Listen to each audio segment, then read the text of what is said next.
Timocul sârbesc e de fapt o mică Românie, însă acolo oamenii doar se nasc români, după care sunt obligați de autorități să trăiască și să moară sârbi. În secolul VII, zona a fost ocupată de slavi, dar comunitatea de români a reușit să reziste. Chiar și în condițiile grele din ultimii 170 de ani, când au dispărut școlile și bisericile lor, ei au continuat să vorbească românește. Le e însă din ce în ce mai greu. Procesul de asimilare e tot mai agresiv.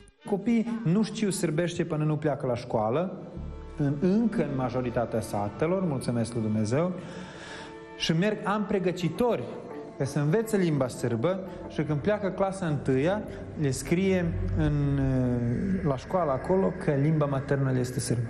Același lucru s-a întâmplat și cu părintele Boian Alexandrovici. În tinerețe n-a știut cine e. Apoi însă și-a studiat arborele genealogic și a descoperit că e român. Așa a decis să lupte pentru ai săi și să ridice din banii lui și pe propriul pământ o biserică pentru comunitate. Nu i-a fost însă deloc ușor. Atunci eu în taină am făcut asta de o lună terminată biserica asta. Am cerut aprobare pentru biserică, ei nu ne-au răspuns în termenul legal. Și atunci noi ne-am apucat de construit.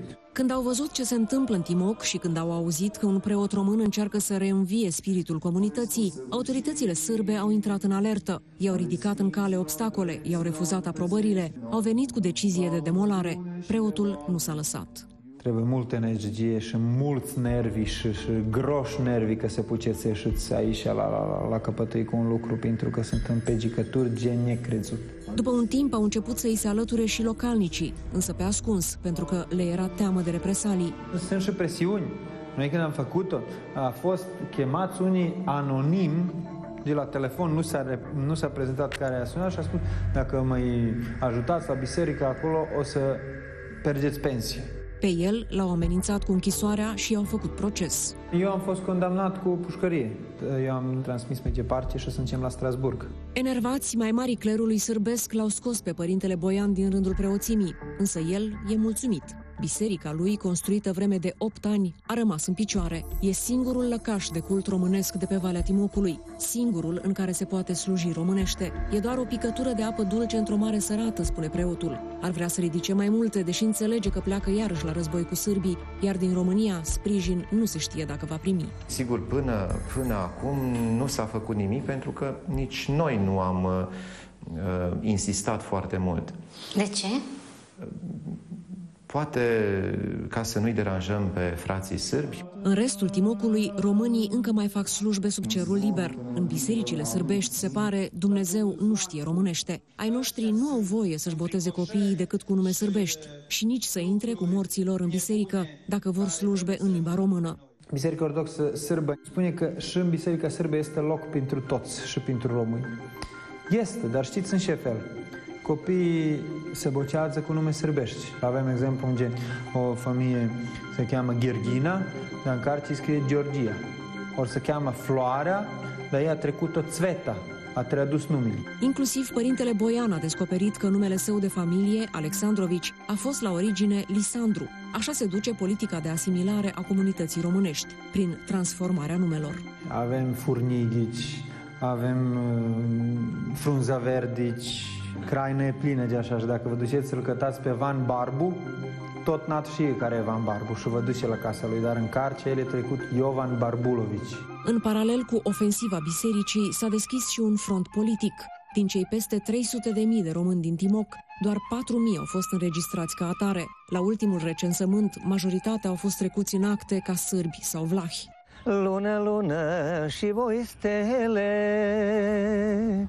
voi știți dragostile mele. Faima lui Dușco Oprici, de cântăreț de muzică populară românească, a trecut de mult de cealaltă parte a Dunării. Graiul lui e mai degrabă oltenesc decât timocean, însă el zice că e sârb. Dacă sunteți tot sârb, cum de vorbiți românește atât de bine? Păi asta e de la bunicii mei, de la muma, de la tata, a vorbit ei așa. Păi înseamnă că mama și tata și bunicii au fost români. Asta nu știu. E una dintre victimele politicii de asimilare. Probabil că știe exact cine e, dar acolo, în Timoc, un bun român e doar acela care spune că e sârb. A ales o cale de compromis, ca să-și poată duce mai departe arta. E tot un fel de rezistență și asta. Eu cânt limba românească. Atât? Atât. Și îmi place foarte mult. Degeaba crescut fișorii, când n-au nici un ajutorii. Miroslav Ciulinovici, pe vremuri Ciulin, e și el lăutar renumit în Timok. Ar recunoaște că e român, dar nu-l lasă nevasta, care a decis pentru el că e vlah. Dar voi ce sunteți? Aici? Da. Păi ce zicem români, românești. Cum să spunem cine sunt noi? Vla. Dar noi altă limbă avem, nu ca voastră. Ce limbă aveți dumneavoastră? Vlașca. Păi și eu vorbesc româna și ne înțelegem. Altă și e România și altă și e Vlașca. Puțin ne înțelegem. Țuică se bea aici? Să bea, muică, beau prea multă țuică. Din ce se face? Din prune. Cum se duce la voi la prune? Prune. Prune, muică. Și struguri? Și struguri? Da.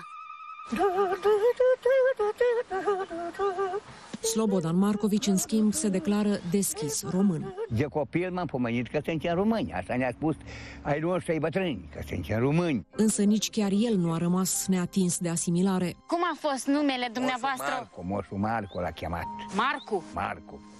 Și v-au făcut Marcovici. Da, ne-a făcut Marcovici, da. Sârb, vlah sau român, un singur popor, mai multe identități. O confuzie creată voit, care servește intereselor politice. Dacă statul sârb ar recunoaște minoritatea românească pe întreg teritoriul Serbiei, practic guvernul de la Belgrad nu s-ar constitui fără români, așa cum la ora actuală guvernul la București nu se poate constitui fără maghiari. Mai mult, vlah e un om fără țară mamă, deci oficial nu există vreun stat care să-i apere drepturile, iar România nu se simte vizată în vreun fel. Trebuie să dea și la români în Serbia nici mai mult, nici mai puțin decât ce au sârbii în România.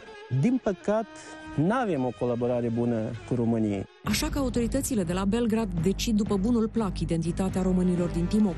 Ei sunt ultima mare minoritate din Europa privată de drepturi elementare. Pare că cineva vrea cu tot din adinsul să șteargă urmele românilor timoceni din istorie, ceea ce se va și întâmpla dacă România nu va lua măsuri. Așteptând un sprijin, românii de peste Dunăre rezistă cum pot. Fără școli, fără biserici, fără o presă a lor, e o minune că încă mai pot să le transmită generațiilor viitoare graiul, cântecele, obiceiurile. Astăzi în sat e petrecere. Își sărbătoresc românii a treia zi de rusalii pe rid vechi. Se vorbește românește, se cântă românește, se simte românește, miroase românește. E gata mămăliga? E gata. Cum o faceți? Aici merge apă, sare, ulei și făină. Exact ca în România. Exact. Dar sârbii mănâncă mămăligă? Da, cum să nu mănânce? Să o fac altul. În jurul României e încă o Românie. Dincolo de frontierele desenate, există români patrioți, sufletiști, harnici, bogați. Dar la noi nu interesează pe nimeni. Îi lăsăm să se descurce singuri, iar ei încă mai rezistă vorbind românește. E tot ce le-a mai rămas. E o rezistență îndelungată și, de atâtea secole, tot mai au energia de a se lupta să rămână ce sunt, nu ce au decis alții. Și așa, luptând, ajung uneori să simtă mai românește decât noi.